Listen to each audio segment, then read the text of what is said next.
You're listening to a TGM production. Trying to now compute what my eyes now know, yeah? Two men who look the same, but have a different aim. It's a series of funny misunderstandings. Welcome to Button FM. I'm Pat Butcher.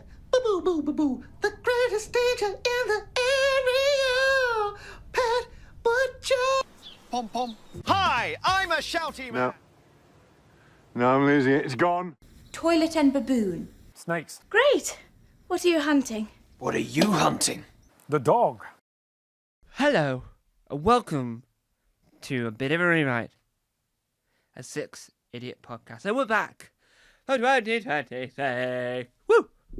Welcome back. The energy matches the thought. In today's podcast, we're talking about a few topics. One, we're going to discuss our first topic. This is a bit of a rewind. Rewind! Yes. Horrible Histories is where the gang first began. Six Idiots, yep. Now, as of 2025, the BBC decided, hang on, we're bored of showing Horrible Histories now on good old CBBC. Yes! We'll show the new ones, yes! Yes, we will. But what we will do, to a surprise, we'll air them all on BBC Three, so the big kids can watch it. Hey, yeah!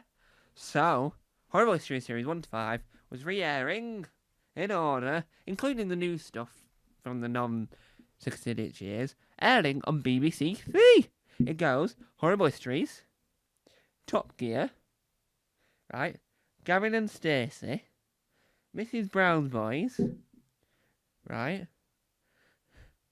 Repeat of The Traitors and Traitors Uncloaked. Australian, New Zealand, American, and any version of The Traitors, apart from the Irish one, because we don't know about that so far. Then, RuPaul's Drag Race. So, Phoenix Rise. Two kids shows are in that mix. Horrible Histories and Phoenix Rise. Phoenix Rise airs on BBC Three, but gets promoted by CBBC. And the cast appear on CBBC shows. You know, like Silent Mashup. And anyway, but that's another point. So, it's been re-airing. Amazing, right? Because I think it helps GCSE people, because the facts are still the facts, right? Now they need to re-air Horrible History Glory Games with the Series 1 to 5 cast. Six Idiots. So, that's our first topic, talking about the fact that it's now re-airing on BBC Three. It's a good thing, because it shows how popular the show is. But is it really the good thing? Because it's basically saying, well, BBC Three have ran out their own original stuff. I don't know. Now, our next topic is talking all things Jim Howick. Yes, the sausage dog. Let's talk about the sausage dog advert for a moment. Yes, he does insurance adverts as being a sausage dog. There's nothing more I can say that. He plays a sausage dog. Alright, come on. Right, Jim. Hello, Jim. I am your agent, Billy. Yep. And I've got a job for you. All right. What's it going to be? That's not my impression of Jim, by the way. That's just another voice pretending to be Jim, because I can't do impressions. All right. What was it? Well, I don't know how to word it to you there, Jim. They want you, yeah, to be the sausage dog in an insurance advert. What, in a costume? No. They're going to CGI in the sausage dog, or film the sausage dog, we don't know yet. You're going to be the voice of the sausage dog. Yeah? You're going to be on the adverts on the telly and on the internet. What do you think? Oh, hey, yeah, I'll do that. And he does it. He does it perfect. I think Jim Howick is a perfect sausage dog. Get him in The Secret Life of Pets. Yeah, he's a perfect sausage dog, right? Excellent at being a sausage dog. Is a sausage dog. Brilliant sausage dog. Oh, I should stop saying sausage dog now. Because he's like, hello, I'm a sausage dog. All again. Yesterday. On holiday. That's the song that's playing. Whilst he's like, hello, here and now, yeah, sausage dog. This is my impression of a sausage dog. Sausage dog, wait. Anyway, so he's really good in the sausage dog adverts, right? Can't remember the name of the brand. Do apologise. But the thing I mainly want to talk about was the fact that, right, Here We Go Again, New Year's Eve special. It's all about New Year's Eve, and they have until New Year's Eve to do it. I watched it because it came out on BBC iPlayer before telebroadcast. I don't think it's ever had a telebroadcast, actually. But they aired, or they added, I don't know the logistics here, New Year's Eve special of Here We Go Again on New Year's Eve, right? So, sadly, they didn't air it on the bells. What were they thinking? Some channel could have done it, right? Didn't have to be BBC One. Could have been BBC Three. I don't care. But I really think that it worked. It was a good special.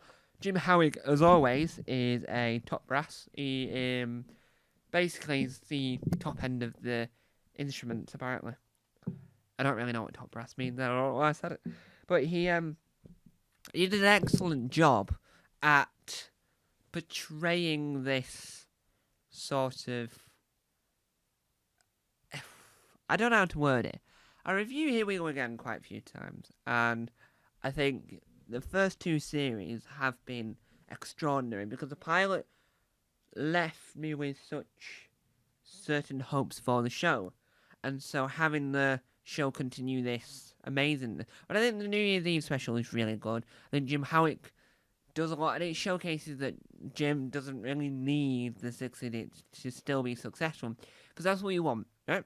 So if you look at, I don't know, I'm trying to think now, of any comedy group like Monty Python, The Goodies, you want to know that yes, they're amazing as a group, but can they be equally as amazing on their own terms? Yeah? That's what you want. Difference with the 6 idiots, they're all actors, and they weren't a comedy group, as in they weren't a stand-up sketch group that then had their own shows and whatnot. They were formed together from a show, and they all went, well, we worked so perfectly well together. Let's write Yonderland. Let's write Ghosts. Let's write Bill. Whatever else they're working on next. But obviously, Paddington in Peru. Paddington, Simon Farmer is quite busy doing that. Apparently, I don't know if this is true, but I think Simon Farmer's got something to do with, the Mr. Men film, which is going to be created in a similar sense to Paddington. He was also involved in Wonka. So I think Jim Howick is brilliant and he's incredible on TV. Simon Farmer did an advert recently, but has done a lot of writing for Paddington Bear, if anyone wants the full title, and Wonka, the prequel to any Willy Wonka film you can think of.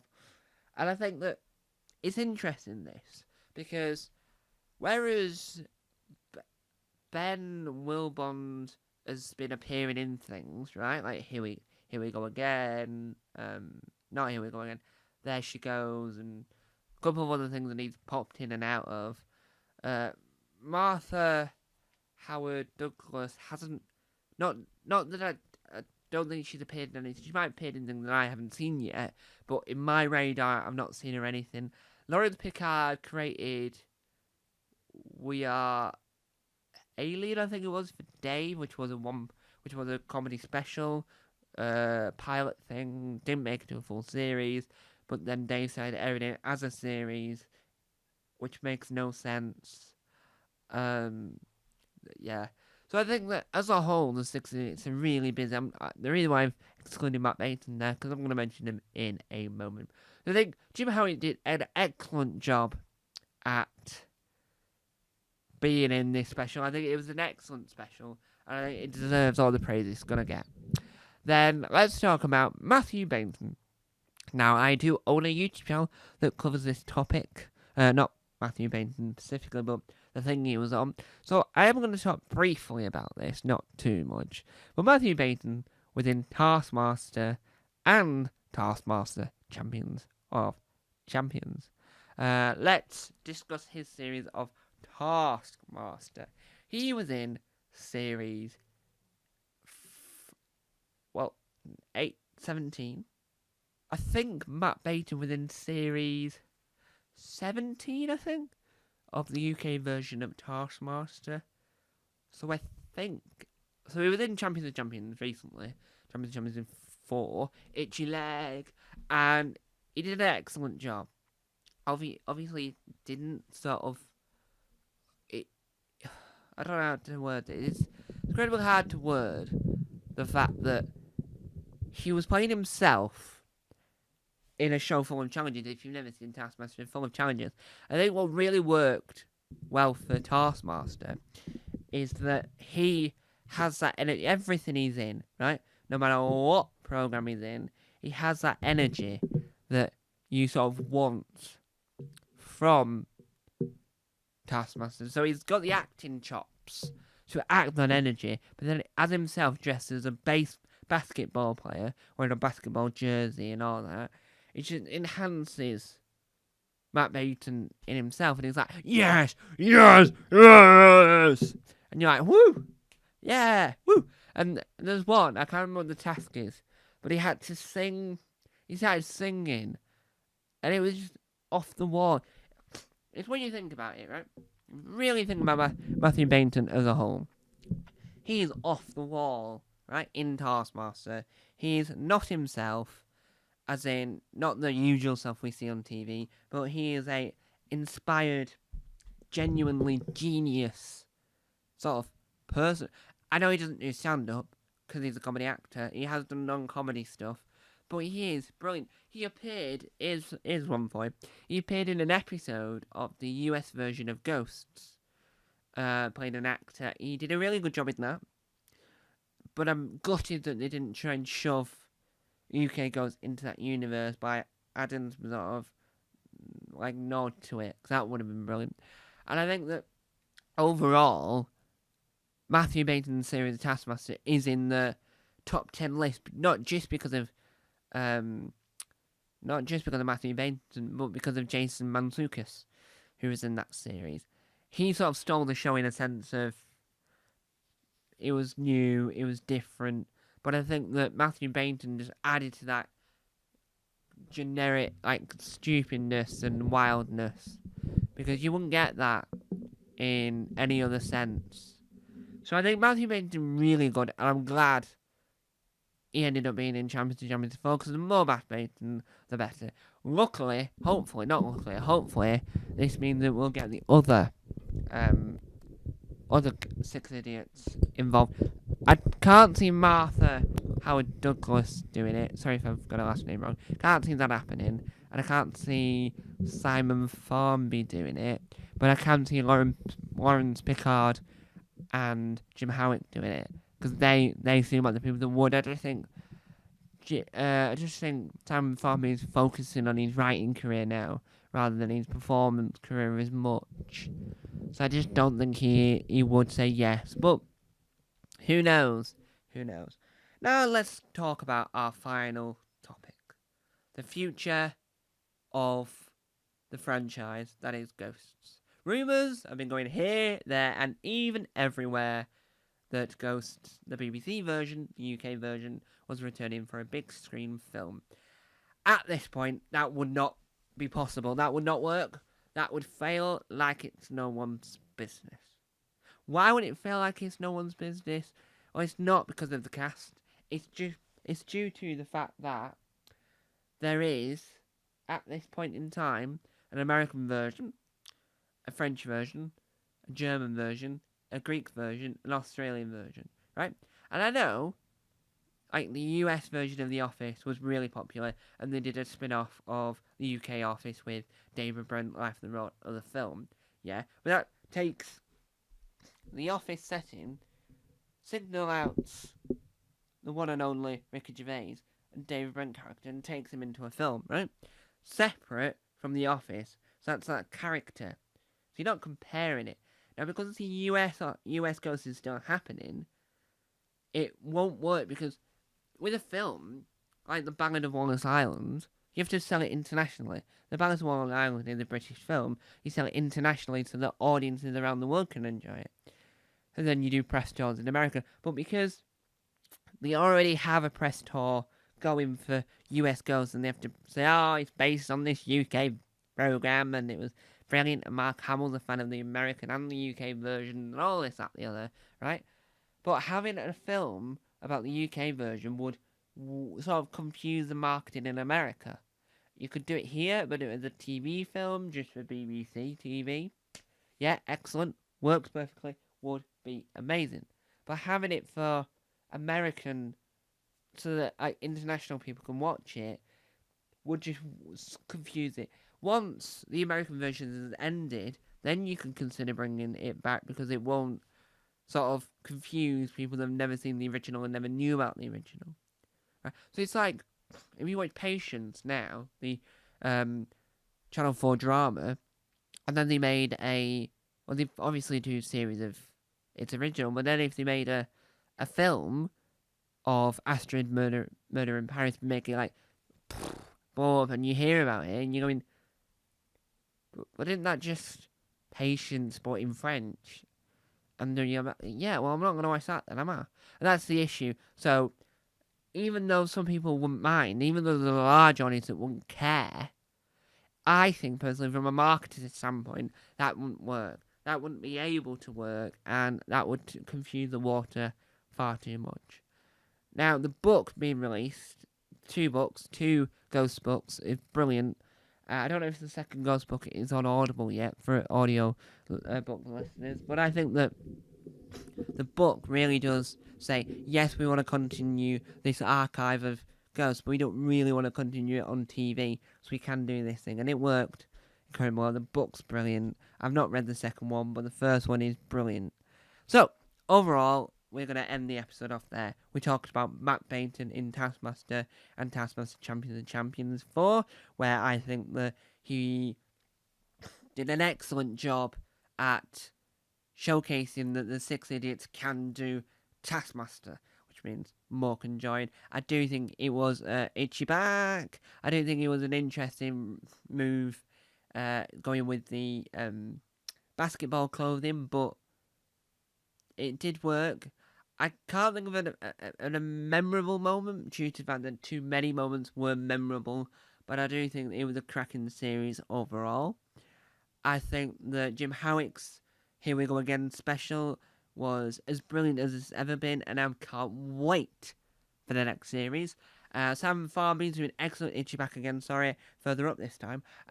Sam Farby's doing excellent with Paddington and Wonka. I think Paddington Peru was a good film. I don't think it's the best in the trilogy, but I think it was an okay film and sort of worked to sort of develop the backstory of Paddington. It worked quite well. And then obviously Lawrence Picard's stuff that he's been working on and writing in Amandaland is incredible. And I really liked. And I've not seen much of Martha Howard Douglas's work since Ghost, so I've not really got much to say on that. And I think Ben Wilbond is brilliant in every cameo and everything he's ever done since Ghost. So too much to say on that one. My final words is congratulations to the 6 Idiots for being in the executive producer credits for Ghost US, Ghost Germany, Ghost France, Ghost Greece, and Ghost Australia. And if you want to hear my review on the German version of Ghosts, my review of the American version of Ghosts, and my opinions on Ghosts UK, then go ahead and watch my YouTube channel, Button House Confidential. Thank you for listening to A Bit of a Rewrite, a 6 Idiots podcast. It will be back as soon for another episode, but for now, bye-bye!